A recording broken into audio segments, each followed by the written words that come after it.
Hello friends, welcome to my channel. Friends, આજે આપણે વાત કરીશું LLB સેમેસ્ટર 3ની આવનારી યુનિવર્સિટી એક્ઝામના મોસ્ટ IMP પ્રશ્નો વિશે. તો વિડીયોને એન્ડ સુધી જોવો અને જો તમે અમારી ચેનલ ઉપર નવા છો તો ચેનલને સબસ્ક્રાઇબ કરવાનું ન ભૂલતા. તો ચાલો શરૂ કરીએ. Labour and industrial law 1. Question 1. ઔદ્યોગિક વિવાદ ધારા 1947 હેઠળ ઉદ્યોગ હડતાળ, ઔદ્યોગિક તકરારો અને તાળાબંધીનો ખ્યાલ અદાલતી ચુકાદાઓ સાથે સમજાવો. Explain in detail the concept of industry, strike, industrial disputes, and lockout with court verdicts under the Industrial Dispute Act 1947. Question 2. 1947ના ઔદ્યોગિક તકરારોના કાયદા હેઠળ લેઓફ અને છટણી અંગેના પ્રબંધોને ઉદાહરણો અને કેસલો સહિત વિગતે સમજાવો. Explain in detail the provision of the layoff and retrenchment under the Industrial Dispute Act 1947 with illustration and case laws. Question 3.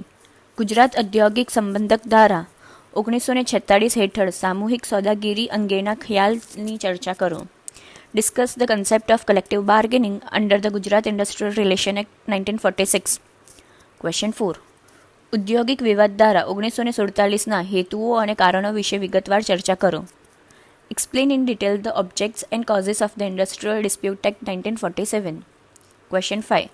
ઔદ્યોગિક રોજગાર સ્થાયી હુકમો 1946 હેઠળ ખાતાકીય તપાસની કાર્યવાહીના તબક્કાઓ કેસ લો સહિત સમજાવો.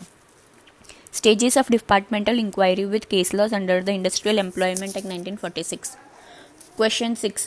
મજૂર સંઘના કાયદા 1926 હેઠળ નોંધાયેલ મજૂર સંઘના અધિકારો અને વિશેષાધિકારને કેસ લો સહિત વિગતે સમજાવો. Explain in detail rights and privileges of the registered trade union under the trade unions act 1926. Question 7. ટૂંક નોંધ લખો. એ. મજૂર સંઘના કાયદા 1926 હેઠળ મજૂર સંઘની નોંધણી.